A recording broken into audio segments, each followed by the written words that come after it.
Party ఇవ్వాలి. పట్టణంలో నిరుపేదలకు 2 సెంట్ల ఇళ్ల స్థలాన్ని వెంటనే ఇవ్వాలి. పట్టణంలో నిరుపేద ఇంటి నిర్మాణం కోసం 5 లక్షల రూపాయలు, ఇంటి నిర్మాణం కోసం 5 లక్షల రూపాయలు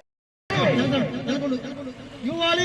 నిరుపేదలకు 2 స్థలాలు, ఇంటి స్థలాలు వెంటనే ఇవ్వాలి. ఇంటి స్థలాలు లేని వాళ్ళకి ఇంటి స్థలాలు. మాట కూడా నెరవేర్చుకోలేదు చంద్రబాబు నాయుడు గారు. 18 ఏళ్ళ నుంచి 18 ఏళ్ళు 60 ఏళ్ళ వాళ్ళకు 1500 ఇస్తానని ఒప్పుకున్నాడు. పింఛన్లు ఇస్తానన్నాడు, స్థలాలు ఇస్తానన్నాడు, ఒకటిగా నెరవేర్చలేదు.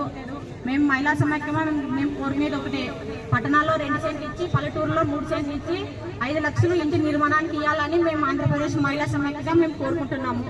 ఒకటంటే కానీ నెరవేర్చలేదు ఆయన.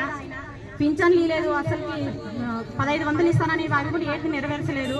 మేము కోరుకునేది ఒకటే, పేదవాళ్ళకు ఇల్లు కట్టియాలని, 2 సెంట్లు స్థలం ఇవ్వాలని మేము అందరూ ఆంధ్రప్రదేశ్ రాష్ట్ర సమితి పిలుపు మేరకు కొరకు ఎమ్మెనూరు పట్టణంలో, అదేవిధంగా ఎమ్మెనూరు మండలంలో సంబంధించి ఇల్లు లేనటువంటి నిరుపేదలకు గ్రామీణ ప్రాంతంలో 3 సెంట్లు, అదేవిధంగా పట్టణ ప్రాంతాల్లో 2 సెంట్లు ఇచ్చి పేద ప్రజలను ఆదుకోవాలని చెప్పి ఈరోజు కమ్యూనిస్ట్ పార్టీగా పెద్ద ఎత్తున ఇక్కడ ఉన్నటువంటి మున్సిపల్ కార్యాలయం నుండి సోమపు సర్కిల్ మీదుగా ఎంఆర్ఓ కార్యాలయం వరకు పెద్ద ఎత్తున ర్యాలీగా నిర్వహించి అనంతరం భారీ ధర్నా చేపట్టడం జరిగింది.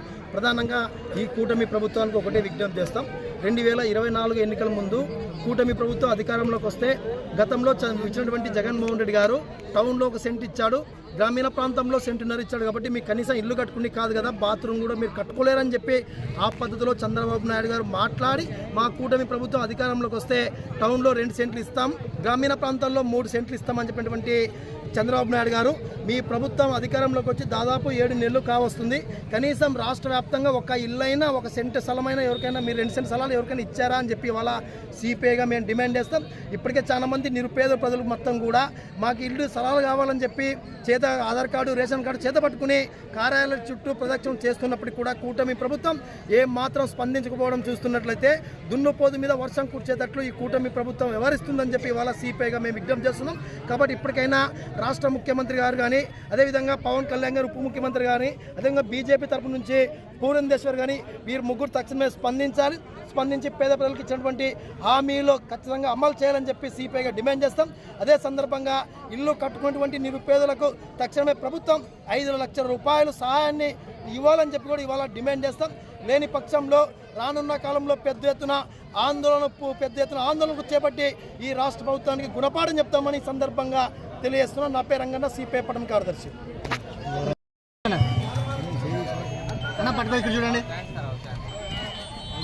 ఒకసారి చూడండి. ఎంట్రీ చేసి ఎలిజిబుల్ అనేటన్ని పై అధికారుల దృష్టి తీసుకొని పోయి మనకు ల్యాండ్ అక్విజిషన్ ద్వారా ఎంత ల్యాండ్ కావాలో చూసి ఎలిజిబుల్ ఉంటే ఖచ్చితంగా పట్టాలు ఇచ్చేసి ఏర్పాటు చేస్తామని తెలియజేస్తున్నాం.